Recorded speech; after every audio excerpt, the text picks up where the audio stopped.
Ladies and gentlemen, brace yourselves, because something extraordinary, something absolutely crazy, has just shaken the foundations of global politics. And if you think this is just another headline in an endless news cycle, let me tell you, it's not.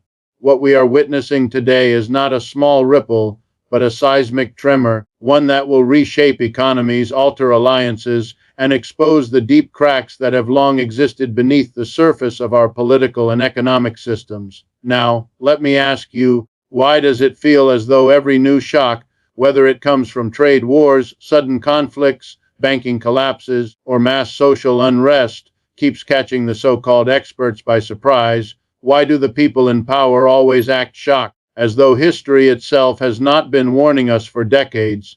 The truth is, these shocks are not random. They are the logical consequences of an economic system that concentrates wealth at the top while leaving the majority scrambling for security. The crazy we see in politics is not madness. It is the inevitable outcome of capitalism's contradictions playing themselves out on the global stage. Consider this: when workers are squeezed, when public services are slashed, when housing becomes unaffordable, and when young generations inherit debt instead of opportunity, what do you think happens? People rebel, nations fracture, alliances weaken, leaders turn to nationalism, protectionism, and authoritarianism as desperate strategies to hold on to power. And yet, in the mainstream narrative, we're told to see each crisis in isolation, as if they are disconnected events. No, they are all connected threads in the same unraveling fabric. And here's the hook you cannot ignore: what's shaking global politics today is not just the movement of governments or leaders.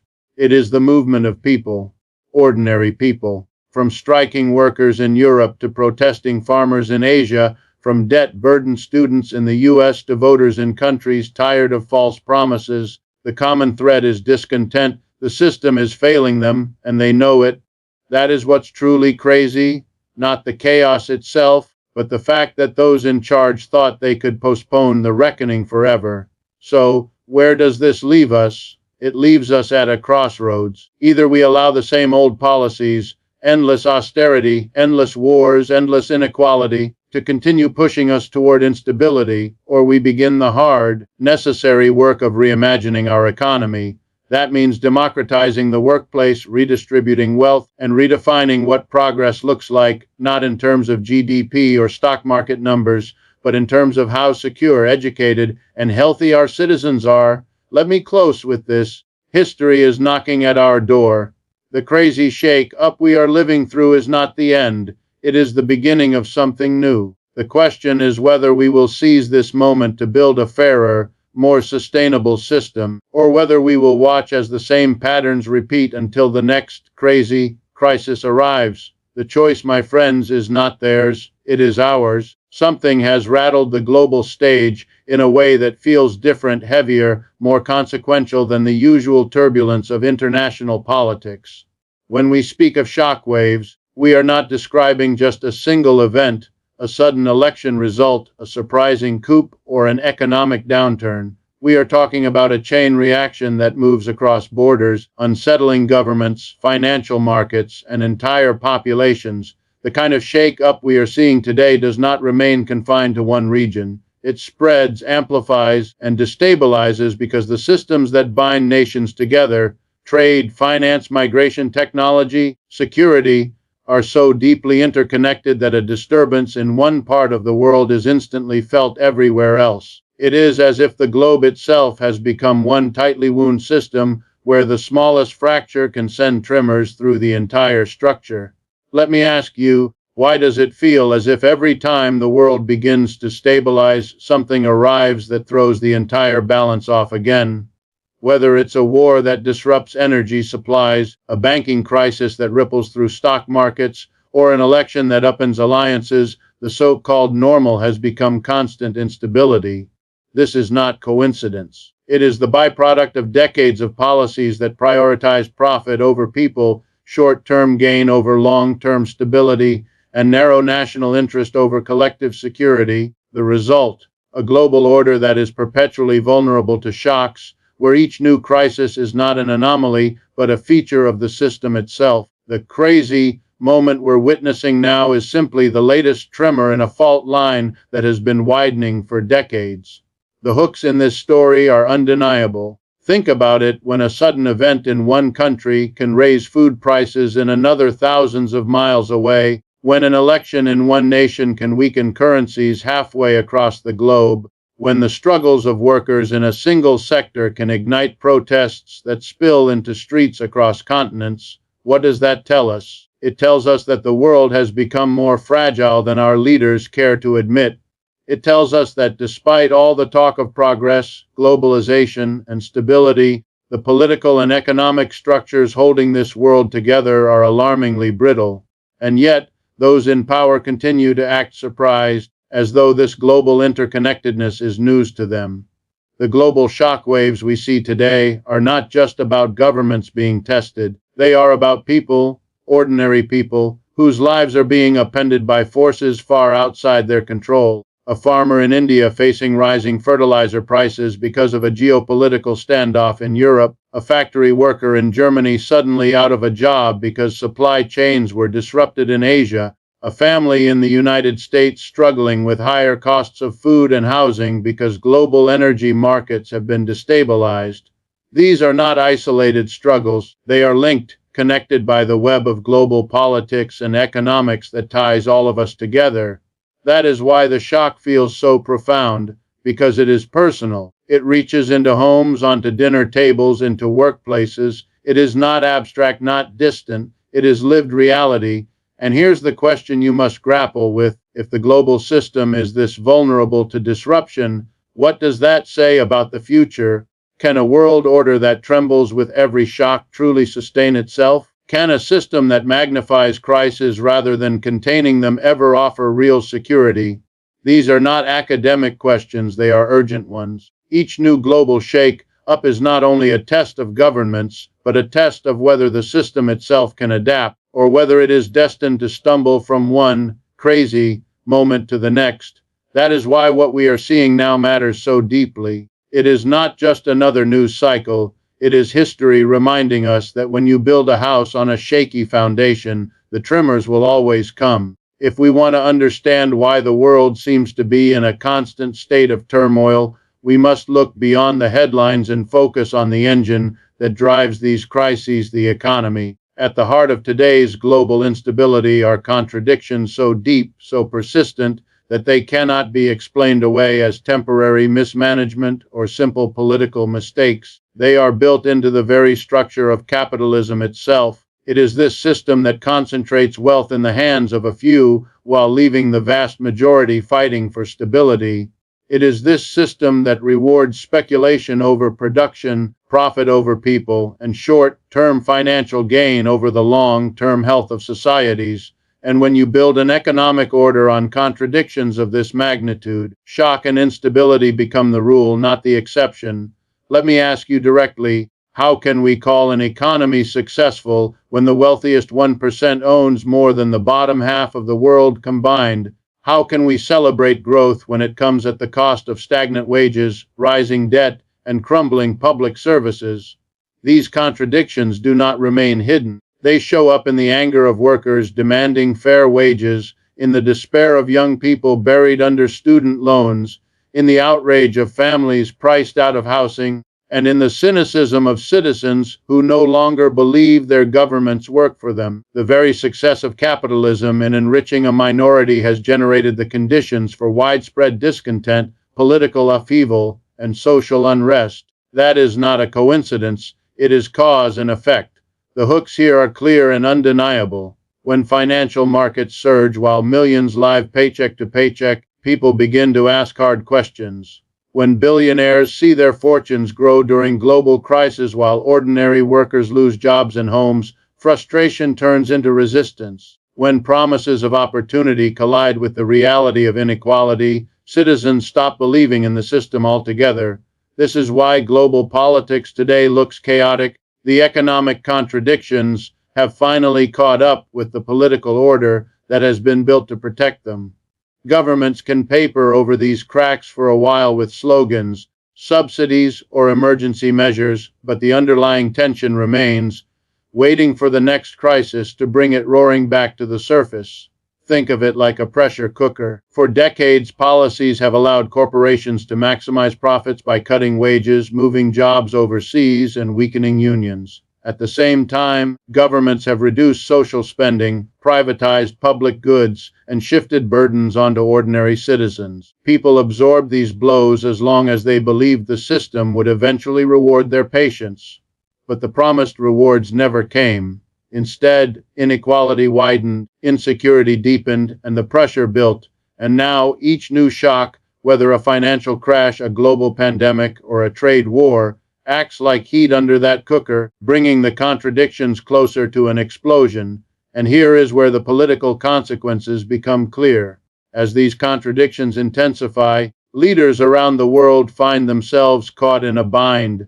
They must defend the system that keeps them in power, but they also must respond to the anger of the people suffering under it.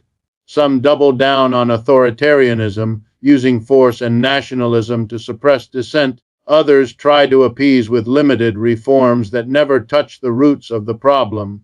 But none of these responses resolve the contradictions themselves. They only delay the reckoning, ensuring that the next crisis will hit harder and with greater consequences. So when you hear that global politics has been shaken by something crazy, understand that it is not crazy at all. It is entirely predictable. It is the natural outcome of a system that demands endless growth in a finite world, that celebrates wealth while creating poverty, that insists it is stable while producing instability. These contradictions are not just economic, they are political, social, and cultural.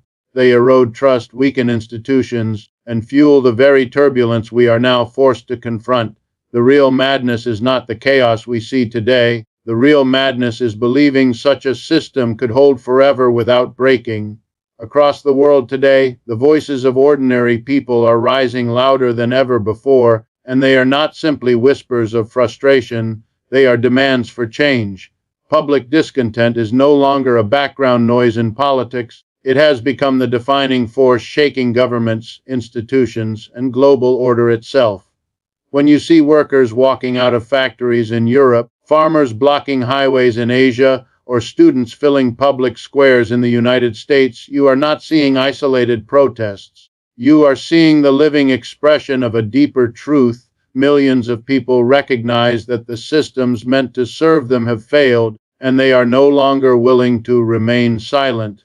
But here's the question that should unsettle every leader watching these events unfold. How long can governments contain this wave of dissatisfaction before it overwhelms the structures of authority?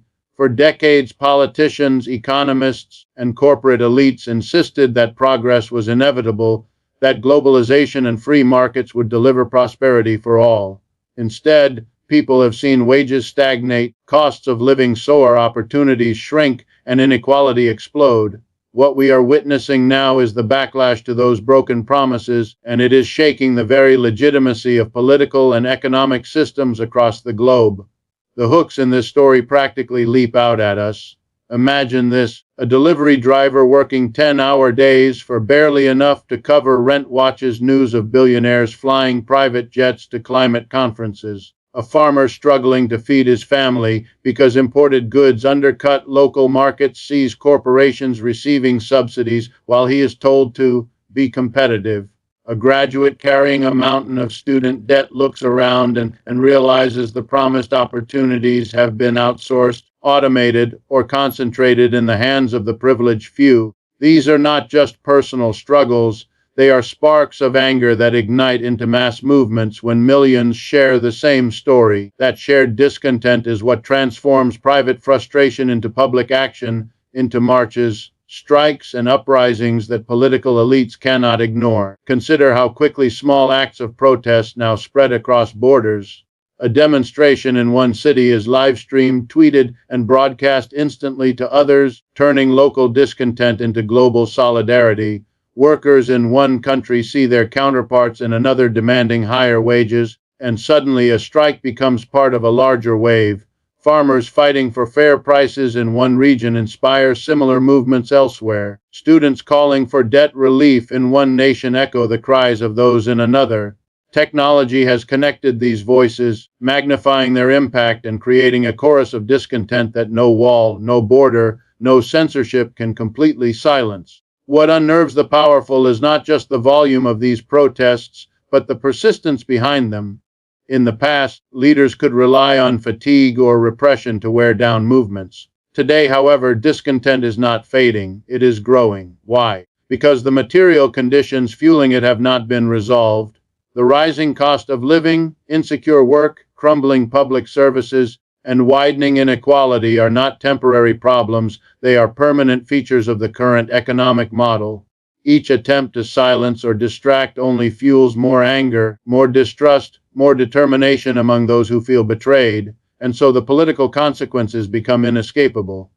As public discontent grows, traditional parties lose credibility, populist movements gain traction, and the very foundations of democracy come under pressure. Citizens who no longer believe the system serves them become open to alternatives, whether progressive or reactionary. The danger for the elites is clear. If people cannot find justice within the current system, they will seek it outside of it. This is why public discontent is not merely a problem of unrest, it is a force capable of reshaping politics entirely. The street-level frustrations of workers, farmers, and students are not just noise, they are the earthquake beneath the surface, and sooner or later, they will reshape the landscape above. For generations, global alliances were presented as the pillars of stability, the bedrock upon which international order rested. We were told that treaties, trade pacts, and military coalitions would guarantee peace, prosperity, and security. Yet today, those very alliances are showing signs of fracture, and the cracks are widening faster than most leaders are willing to admit. The partnerships that once seemed unshakable are now strained by competing national interests, rising economic pressures, and the weight of domestic discontent. What we are witnessing is not just a shift in diplomacy, it is a reconfiguration of the entire geopolitical map, and the tremors from these fractures are reverberating across the world.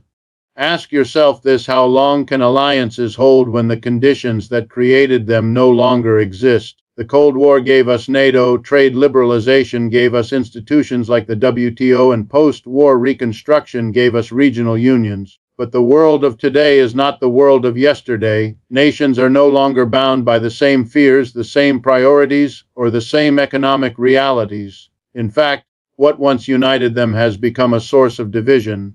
Shared security concerns have turned into disagreements over strategy. Shared economic goals have collapsed under the weight of inequality, and shared values have been exposed as fragile, sometimes even hollow. This is why alliances are fracturing, not because of a single disagreement, but because the foundation itself is eroding.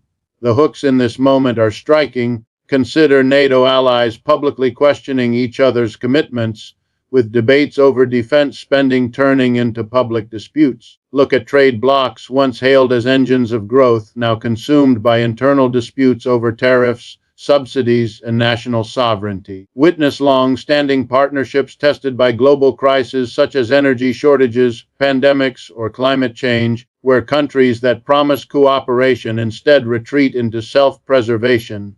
Every fracture reveals the same truth: when push comes to shove, nations will prioritize their own survival over any collective commitment, and that reality is straining the alliances built on idealistic promises of unity. This fracturing has enormous consequences. When alliances weaken, deterrence falters.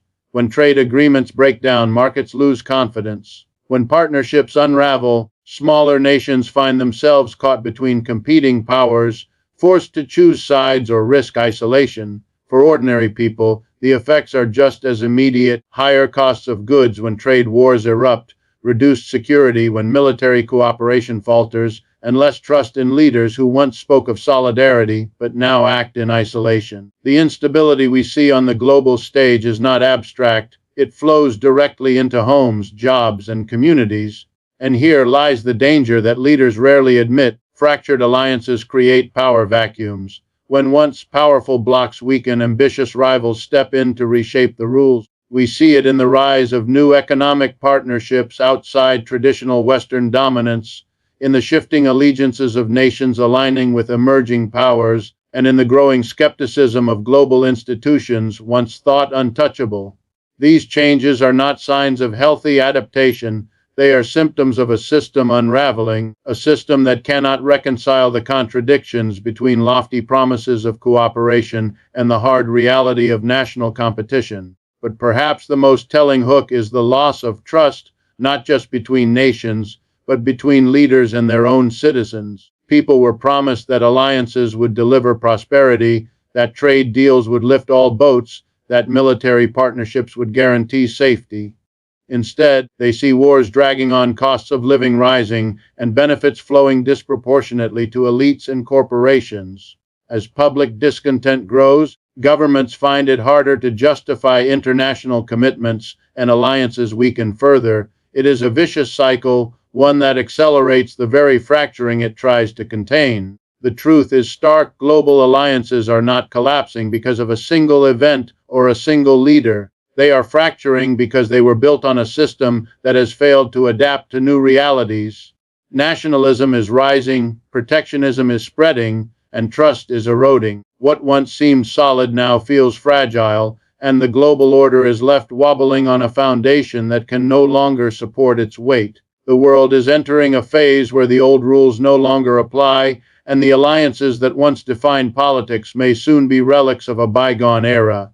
Time and again, the world has been warned. Economists, historians, activists, and even whistleblowers have sounded alarms about the dangers ahead, yet those in positions of power consistently treat every crisis as though it were a bolt of lightning out of a clear sky. This pattern of ignoring warnings is not only reckless, it is one of the defining reasons why global politics feels so unstable today. When leaders choose short-term convenience over long-term responsibility, when they silence critics instead of heeding their insights, the inevitable result is a world perpetually caught off guard by shocks that were visible long before they struck. Consider the global financial crash of 2008.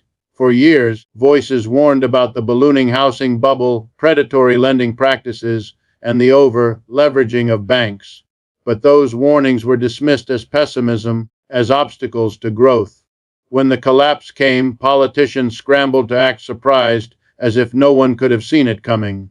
The same can be said of the climate crisis, where decades of scientific research offered clear evidence of rising risks. Instead of transforming energy systems and consumption habits, governments chose delay, half measures, or outright denial.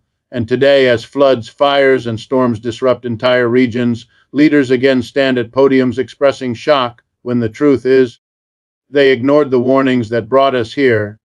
Here is the hook that should capture your attention. Every major political or economic disaster of our time was preceded by warnings that went unheard. The refugee crisis born from endless wars, the collapse of trust in democratic institutions, the anger of workers left behind by globalization, all of these were predictable. None of them came out of nowhere. What makes them shocking is not their arrival, but the stubborn refusal of those in charge to prepare for them. Ignoring warnings has become a habit, a strategy even, because to acknowledge them would mean confronting the uncomfortable truth that the system itself is unsustainable. The cost of ignoring warnings is not measured only in political instability, it is measured in human lives. Workers who lost jobs and homes in the financial crisis were not just numbers on a spreadsheet.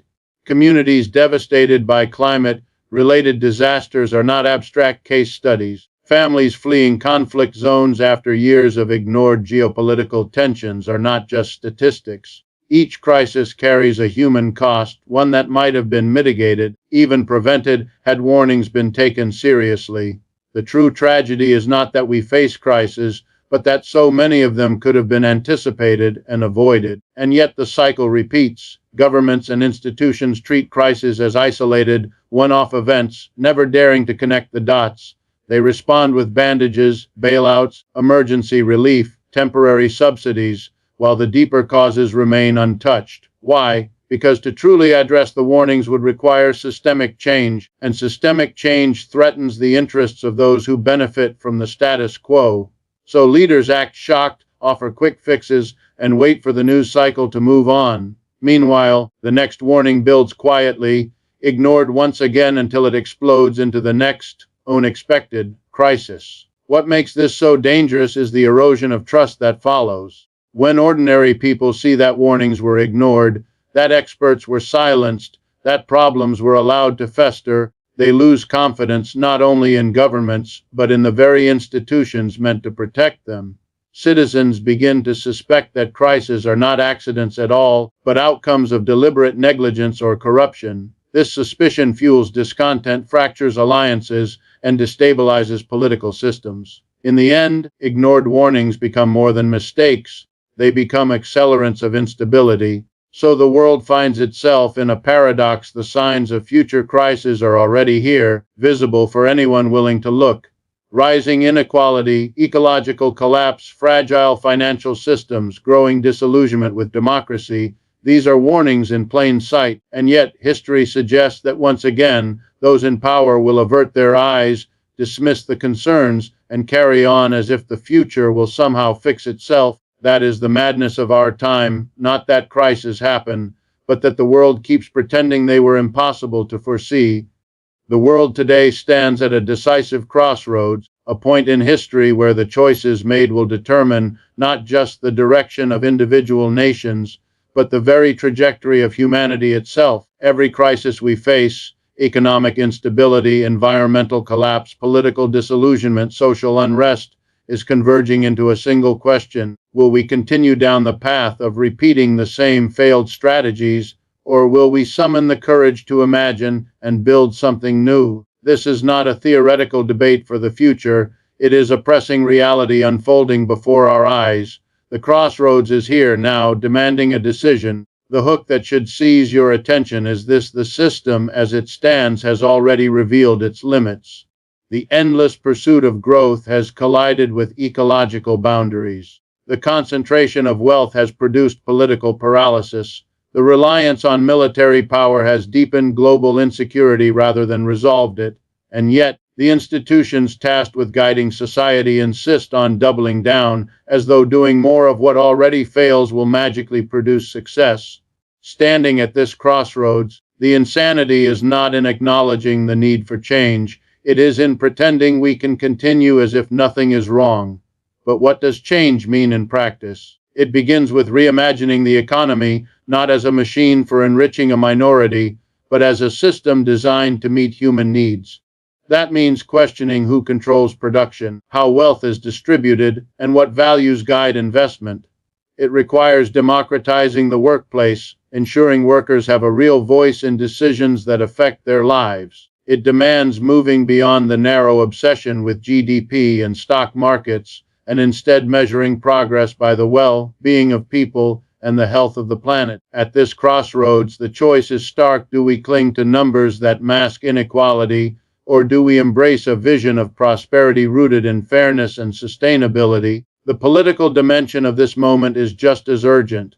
Across the globe, trust in traditional institutions is collapsing, and citizens are searching for alternatives. Some are drawn to reactionary movements that promise quick fixes through nationalism, exclusion, or authoritarian control. Others are drawn toward progressive visions of equality, solidarity, and systemic reform. Which path societies choose will shape the character of global politics for generations to come. The crossroads is not simply between more or less growth, more or less globalization. It is between democracy that deepens and democracy that decays, between cooperation that heals and competition that destroys. And let us not forget the human element that makes this moment so powerful. Millions of people, from young activists marching for climate justice to workers striking for fair wages, already understand that this crossroads cannot be ignored. They know the cost of inaction because they live it daily: rising rents, insecure jobs, crushing debt, environmental destruction. They know that waiting for the next crisis to force change will only deepen the suffering.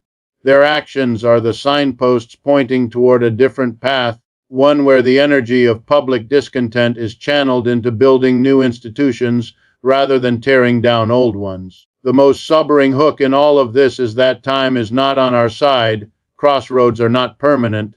They demand decisions, and decisions delayed often become decisions made by default. If humanity chooses to stay the current course, instability will worsen, inequality will deepen, and ecological collapse will accelerate. But if we seize the opportunity to rethink, restructure, and rebuild, we can begin to turn crises into openings for renewal. The crossroads is therefore not just a test of governments, it is a test of collective imagination, of whether we can look beyond fear and inertia to create a system that truly serves the many instead of the few. The choice is here. The question is whether we are ready to make it,